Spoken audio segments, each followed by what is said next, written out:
Welcome to today's Hemp Barons podcast, everyone. I'm host Joy Beckerman, and we have a great guest on the show today. Now, farmers are the most important part of the hemp supply chain. Without seeds in the ground, we have nothing. The world's most versatile, valuable crop is only versatile and valuable if the farmers are able to plant it, and they need good, reliable information to navigate this ancient but fairly complex crop when it gets down to the details of it. So Doug Edge, the Vice Chair of the U.S. Hemp-Growers Association Board of Directors, and he's also Senior Vice President of Business Solutions for Farm Journal, is going to be on the show today. Now, Farm Journal really has spearheaded this new organization. We're so grateful for its birthing that will really serve farmers who are looking to add hemp into their rotations. And of course, there are new folks coming on board looking to get into farming for the first time. But Farm Journal has been around since 1877, 142 years of being the nation's leading business information and media company serving the agricultural market, serving farmers. A distribution Farm Journal and Ag Web of somewhere around over 670,000 recipients, last I heard. So it's absolutely key that this infrastructure, this existing infrastructure, this 142 years of service to farming in the United States has embraced and taken on hemp in the form of the U.S. Hemp-Growers Association. And this incredible new trade association serving farmers and ancillary businesses, believe me, please get on ushempga.org to look at the different memberships that they have available. It was formed by, again, Farm Journal spearheading it, the U.S. Hemp Farming Alliance, which is the trifecta of the U.S. Hemp Farming, of the U.S. Hemp Roundtable and the U.S. Hemp Authority.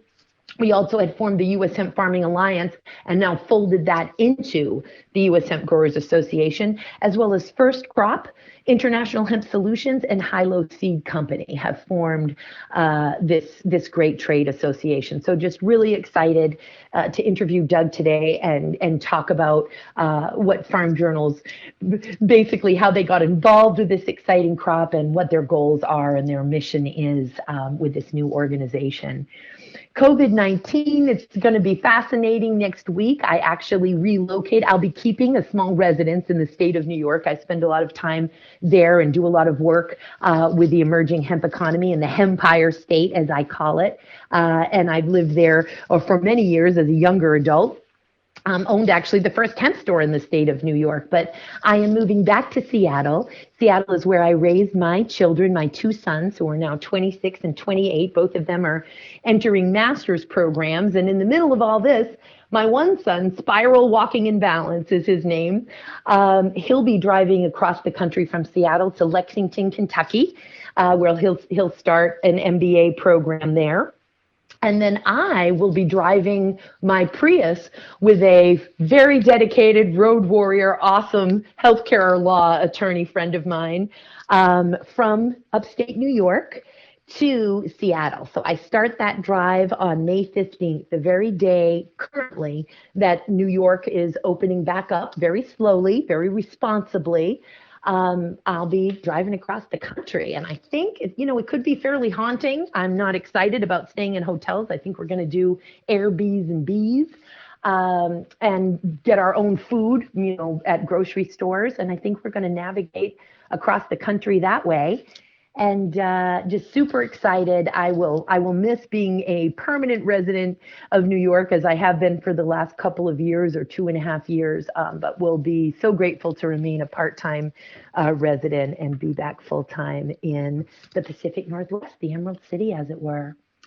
Well, in any event, folks, get ready for a really great interview with Doug Edge. I'll see you again next week. And in the meantime, I'm sending my highest vibrations and wishing everyone and their families good health and inspiration.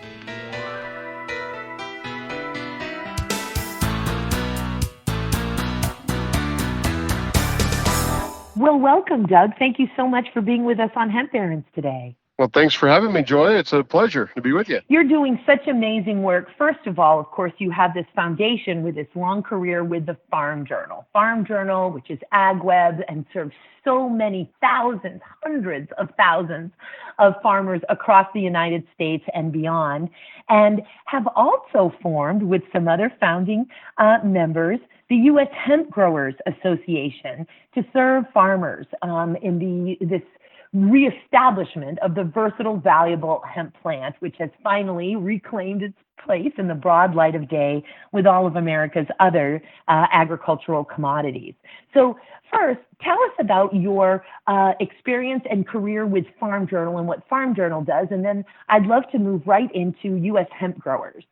Sure, and it's really an interesting journey that I've been on myself. I'm a farmer at core. We have a farm in Indiana, just northeast of Indianapolis, and it's been primarily over the years a grain, corn, soybean farm, and we've raised livestock over the years and had a few horses and those kind of things. So, my roots are in agriculture, and I joined Farm Journal 6 years ago, and since then, I now help today lead our research and data division that we have at Farm Journal. And a lot of people know the name or maybe have heard of the name Farm Journal, but it's actually a 143-year-old company with roots of delivering a newspaper to anyone on horseback within a day's ride of Philadelphia.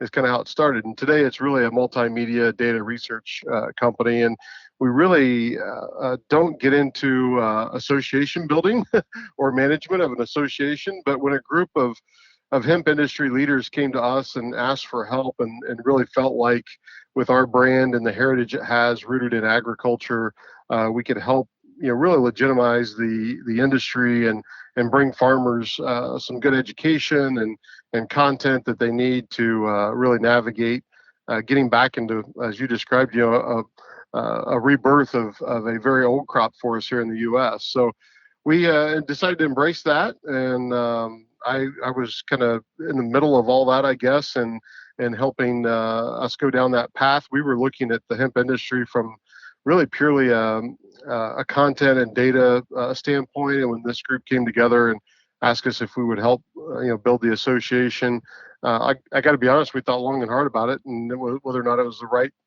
thing for us to do as an organization.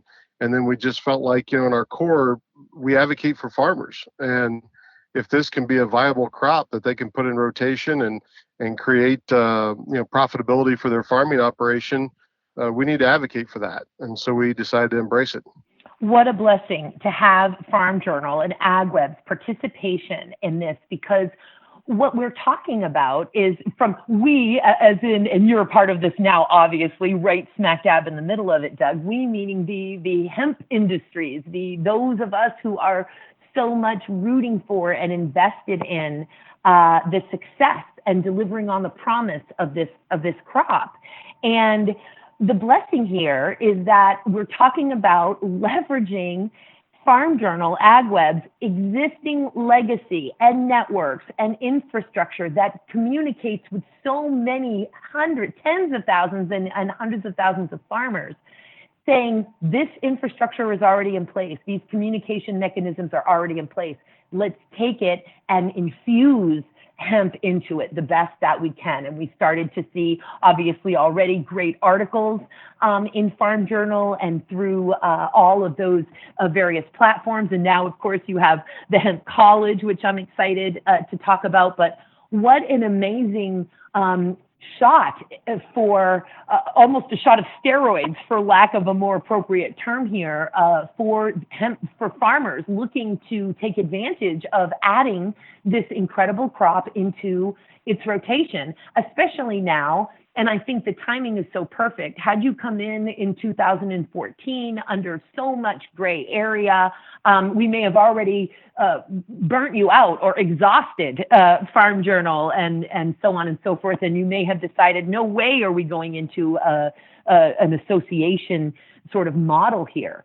But with the 2018 Farm Bill, with the complete removal of hemp and its even THC derived from hemp from the controlled substances, and its inclusion in the Agricultural Marketing Act of 1946, legalized as agricultural commodity, that I think has helped or will help for U.S. Hemp-Growers Association to not have to deal with the more exhausting, tedious nature of all of the gray areas and complexity that existed between the 2014 and 2018 Farm Bills, and just get this information out to that huge network of farmers. Farmers being the heroes here. We've got nothing to produce if the farmers are not putting the seeds in the ground. And as you know, Doug, because you've had to come up to speed quite a bit on all manners of hemp, and it's a wide spectrum of knowledge to sort of undertake, and everyone, including myself after 30 years, is learning all the time. But you see that we just need to get information out there. So tell us a little bit about how the U.S. Hemp-Growers Association formed, your partners that exist on the founding board now.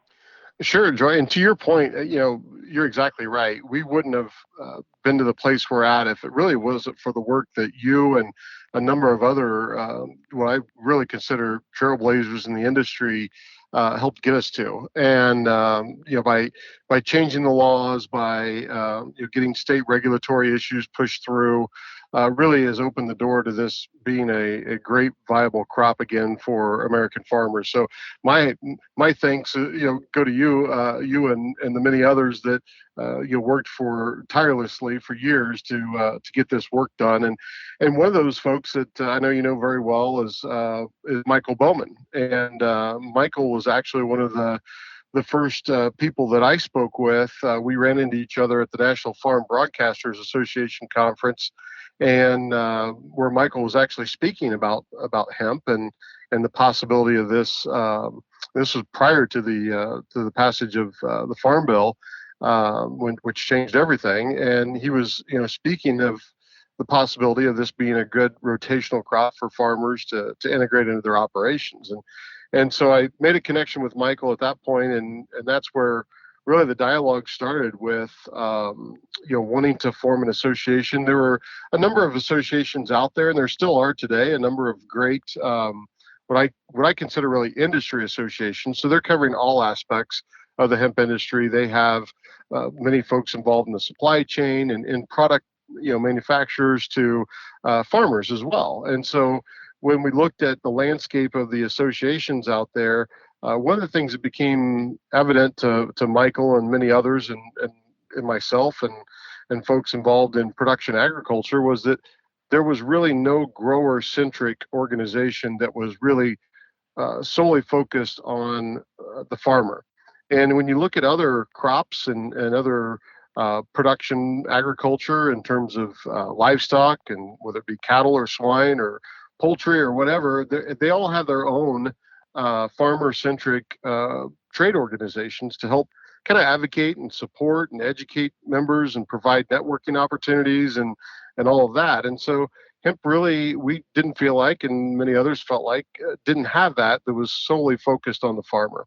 And so that's when Michael introduced me to a gentleman by the name of Bob Hoban, which for those that don't know, but I'm sure a lot of people listening probably know who that is. But Bob is an attorney and has a law firm that has done a tremendous amount of legal work for the industry, and then also has Bija Seed and International Hemp Solutions, and has his hands in a lot of other hemp organizations, and has just built up a great business not only here in the U.S. but across the globe in the industry.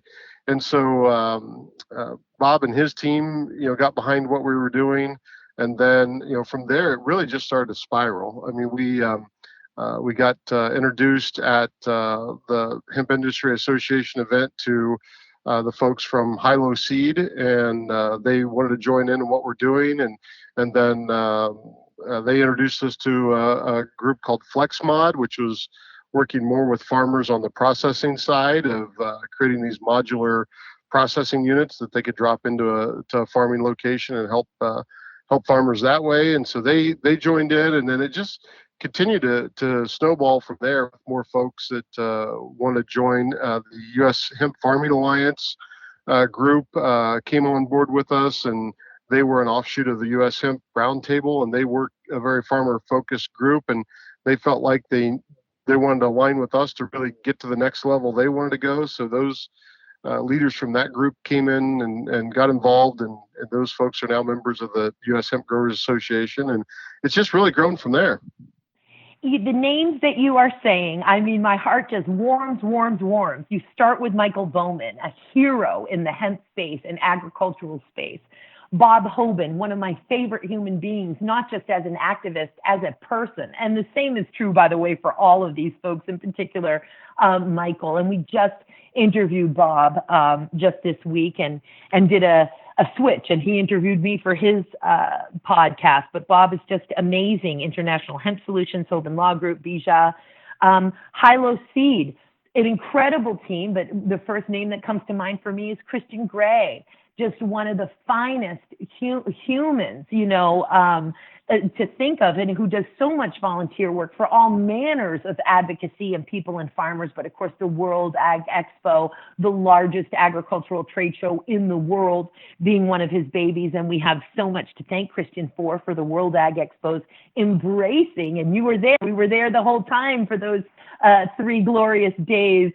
Embracing hemp for the first time this year with a hemp pavilion, a hemp village, the Hemp Innovation Challenge. That was amazing. And then you say FlexMod, another incredible team with Preston Whitfield, who I just absolutely adore. And when you say U.S. Hemp Farming Alliance, I mean, that I just have to say, an incredible, responsible decision. So I, in full disclosure, am so proud to disclose that, of course, I am an executive vice president for the U.S. Hemp Roundtable, which seed funded the U.S. Hemp Authority. They no longer fund it, but they seed funded the U.S. Hemp Authority, a separate 501c6 trade organization, which is a third-party, independent verified certification program for hemp dietary supplements, food, and cosmetics. And by the way, as industries and infrastructure expand, so will that certification program expand beyond ingestibles and topicals into many other parts of the hemp industries. But the third trifecta of the U.S. Hemp Roundtable, the U.S. Hemp Authority, was to be the U.S. Hemp Farming Alliance. And that was formed and born into the world.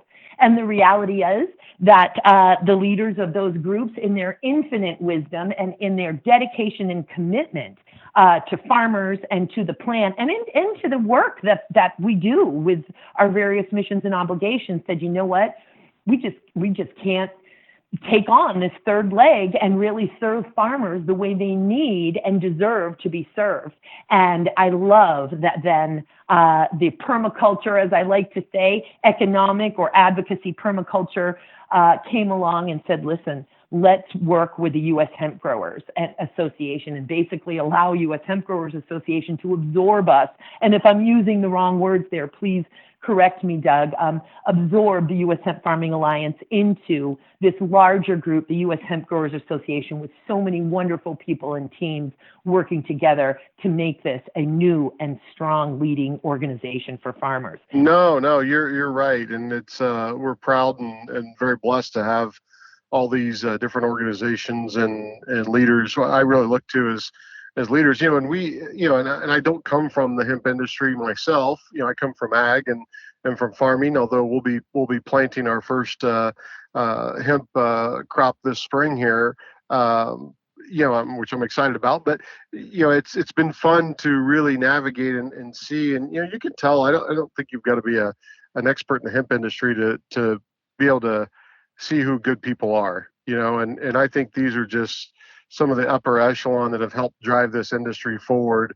And so it really got us excited as an organization and me myself as a farmer to see that, these folks had the passion they did to want to do something more, and want to really tap into the heart of outdoor agriculture, which is what we're more involved with. We know there's a tremendous amount over the years of indoor growing that has happened in this crop and this plant, but really the future of it is unleashed among American farmers that do traditional, outdoor production. And that's what I'm excited to see, because I think we're just on the very, very front edge of that right now. In such a big way. Farmers first, farmers first, farmers first. And I think that is what all of those founding members and the folks cheering you and U.S. Hemp-Growers Association on completely understand. And of course, we know that if we are not providing farmers with resources and tools and education, then the entire hemp economy fails right there. Because again, without them putting seeds in the ground, we got nothing. Attention hemp farmers, introducing Advanced Hemp, the world's first hemp-specific fertilizing system designed to maximize yield and CBD production. Advanced Hemp's team of 25 PhD plant scientists have been researching the plant for over 20 years and understand it better than anyone. Don't fail to meet your hemp's unique needs like far too many farmers did last year. For heavy yield of the high CBD hemp, feed your crop Advanced Hemp. And you can order online at advancedhemp.com. That's advancedhemp.com. But don't wait, because production is limited, so pre-order now. So can you tell us a little bit about the U.S. Hemp-Growers Association Hemp College, which I keep seeing these events popping up regionally, although we are sitting here in coronavirus time. So those events are probably more virtual right now, but tell us about Hemp College and what the intent and goals are there with the Hemp College.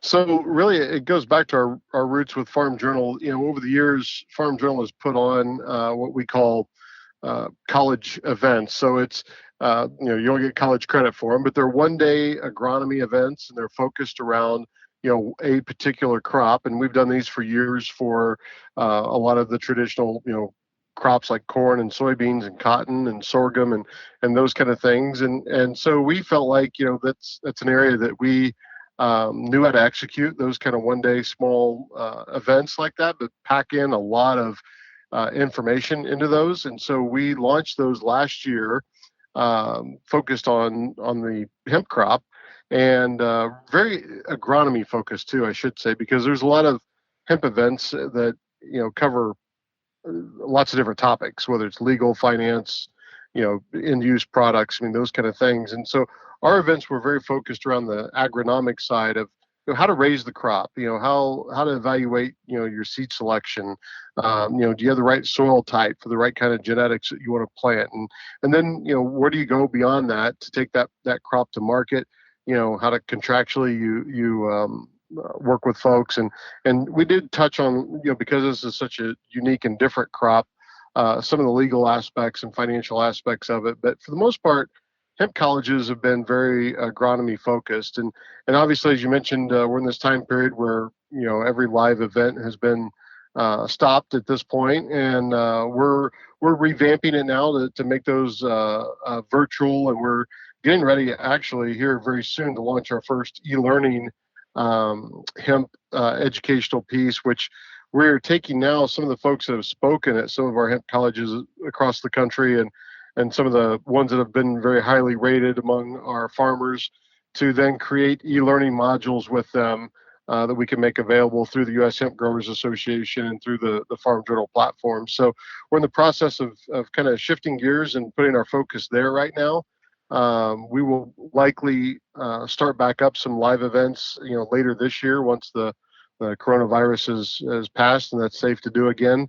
But yeah, it's been a lot of fun. We've had some great speakers, some great topics, a lot of learning, and that's really part of the mission of the Hemp Growers Association, is to provide that education to farmers to really help them evaluate, is this even the right crop for my farm?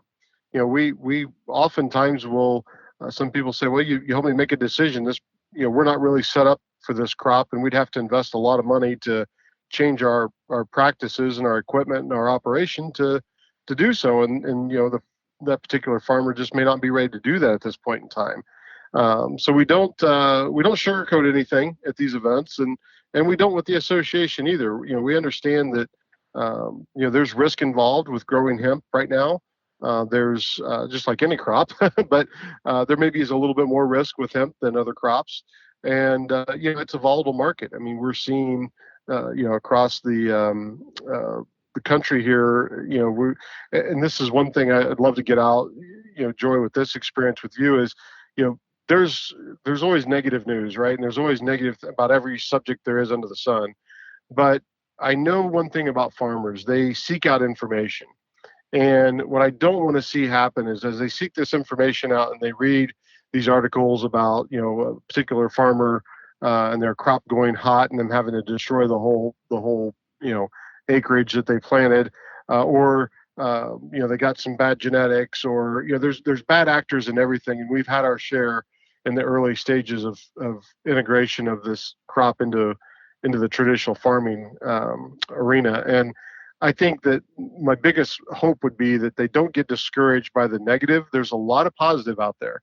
There's a lot of folks that are doing some very innovative things with hemp, and there's going to be more of that. I mean, we're seeing some very exciting things being researched and coming to market around plastics and construction and all kinds of uses for fiber and grain, and once we get past some of the regulatory things, when we're approved to feed the biomass to animals and for human food consumption, this crop has nothing but upside.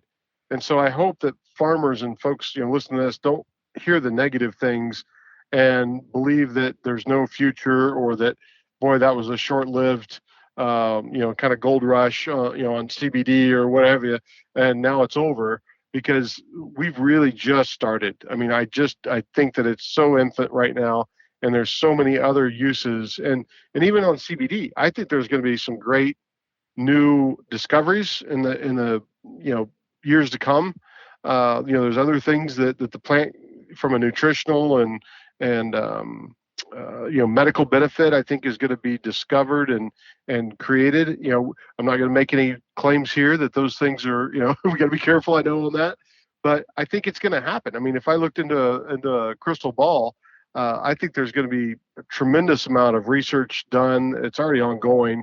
It's just going to ramp up, and we're going to have all kinds of discoveries, and this plant is going to be beneficial in a tremendous amount of ways that we're not even thinking of right now. So true. And, and for people like me, who have been literally just dedicating so much of our life and our time and our energy, because it's so fulfilling and so rewarding, and we're so purpose driven for 30 years, I'm promising you, Doug, that all of those things are coming. There's just no way that such a population of people, have been so driven for all of these decades to work so hard for a plant. And believe me, in the beginning, there was nothing cool about it 30 years ago. You were really exposing yourself either to ridicule or to some type of a suspicion from law enforcement in order to do your life's work. And it is not for nothing, brother. It is so amazing. And of course, you've set me up to say the list that I so love to say, which is, and we can only even touch upon a few things as I exhaust folks with my list, but this plant is here to serve all of the needs of humanity: human and animal nutrition, nutraceuticals, pharmaceuticals, body care, paper, textiles, building materials, biocomposites, industrial sealants and coatings, biomedical applications, nanotechnology. I mean, it goes on and on, the promise of this plant. And of course, there are other crops out there that are very diverse. And when we look at corn and all of the things we can do with corn and soy, and there are other less known crops that have a lot of versatility. The issue is that while some of these crops look like hemp, when we take hemp, particularly, let's say, the fiber or the stalk, and we look at it under a microscope, and oftentimes now, because we didn't have this technology 30 years ago to look at hemp on the nanoscale, we see that it is much different, much more strong in so many ways. And then when we look at grain, lots of very nutritious grains out there. Having said that, none that match the dense nutritional profile of the hemp seed. And we talk about it so much in this show, the highest digestible form of protein, and so on and so forth. So it is most definitely all coming. And boy, was I so happy when I realized that hemp, because I believe that, I get spiritual at it. Hemp picks people. It picks organizations, and now it's picking the whole world. But boy, when it set its sights on the Farm Journal, I knew we were going to be fast moving here, because to have the Farm Journal take it on in the way that it has, as you said, Farm Journal is not a business of trade associations, for goodness sake. It made an exception for this exceptional crop and this exceptional opportunity for our farmers. It's just pretty amazing stuff. And of course, there are different levels of membership, multiple levels of membership for the U.S. Hemp-Growers Association. And one of the things that we appreciate so much about it is the affordability, the ability for a farmer to enter, or a student, or a government or academic member who really wants to, and we need them, as you know, Doug, to have access to the good and vetted information. So for a grower, somebody who actually has a license or permit to grow hemp, or is growing it under someone else's license or permit, $100 a year for annual dues for our farmers. I mean, this is really a very low entry to get hooked into U.S. Hemp-Growers Association, being run by some of the most amazing hempsters that North America, and in fact the planet, actually knows. Student members, $75. Academic and government members, only $150. We're talking about annual dues. And then, of course, there are associate, affiliate, and other allied members with different structures beyond that. Of course, it's just such a noble thing to make those dues so that they are not cost prohibitive, and would not advance the mission that I know U.S. Hemp-Growers is so very important to carry out in the best and highest integral way that it can. So you said that Hemp College, there are some electronic or virtual classes coming out. Is that correct? That's right. Yeah, we'll have some e-learning classes, and then we're looking at doing some full one-day hemp colleges online, like we would do, in a normal one-day live event. And we're actually working with a couple of different groups on that. There's actually some universities and some folks in some different geographies of the country that have asked us to help coordinate some of those for their particular or customize them for their particular curriculum that they want to promote. And so we're looking at some of those opportunities as well. Oh, am I so excited to have an offline conversation with you about this. This is the stuff that lights up my entire brain and body. I've got hair standing on end. This is the mission. So fantastic. And of course, they're reaching out to you. This is so great, Doug. In our remaining time here, and it's just so wonderful to have you on the show, is there something that we've missed, or something, a message or call to action, or some other piece of information that you want to make sure our listeners know? I think the biggest message, Joy, that we can promote as an association, and as our role at Farm Journal, and trying to push out good information through our media distribution platforms. And I know you mentioned agweb.com. We've got a whole section there dedicated to hemp. We have it listed as a crop with all of our other crops there now, and then U.S. Farm Report, our TV show, and Ag Day TV. That is our daily agricultural focus show, and then AgriTalk, our radio program. And we're dedicated to covering hemp and covering it in a positive way. And as I said earlier, I think my biggest fear, and if I could just reiterate one message and one theme from this today, is we have a lot of positive runway ahead of us for this crop, and I think that I just don't want farmers to get discouraged by a negative story here or there, or an issue, and seek out good information. And I think make sure that who you purchase your seed from, and who you're using for agronomy advice and all that. They've got a track record. They know what they're doing. There's a lot of folks like yourself that have got many years of experience in growing this plant and caring for it, and taking good responsibility for it to get it to an end state and beyond harvest and marketed. And I just would encourage folks to really seek them out. And I think we've got that on our board of the U.S. Hemp-Growers Association. I think we're reaching out from there, and as we bring on memberships at all different levels. Obviously, we're more core about farmers, and I didn't say this earlier, but to make this a grower-centric group, we have a 15-member board, and 8 of those seats have to be controlled by farmers. So that that really helps us when we're talking to folks, and whether it be in DC or at a hemp college, to say, we have no hidden agenda. We're not pushing, and Farm Journal certainly doesn't have a hidden agenda with anything regarding to the industry. So, we're there to provide the best information we can. And I just would encourage folks to seek out those credible sources. And if something sounds too good to be true, it probably is, the old saying goes. But that's really it. I mean, it's been great being with you, and I appreciate your time today and all the efforts that you've done here for the industry too. Well, we can't wait to have you back on, Doug. So grateful for your involvement and dedication to this crop, for Farm Journal's involvement, and everyone who wants to get involved with the U.S. Hemp-Growers Association. All of those links will be on our site. Please do check out all of those offerings, and go to agweb.com as well and check out the hemp section. Doug, I'm very much looking forward to doing more great work with you. We're just getting started together, brother, and thank you so much for being with us on Hemp Barons today. Thank you, Joy.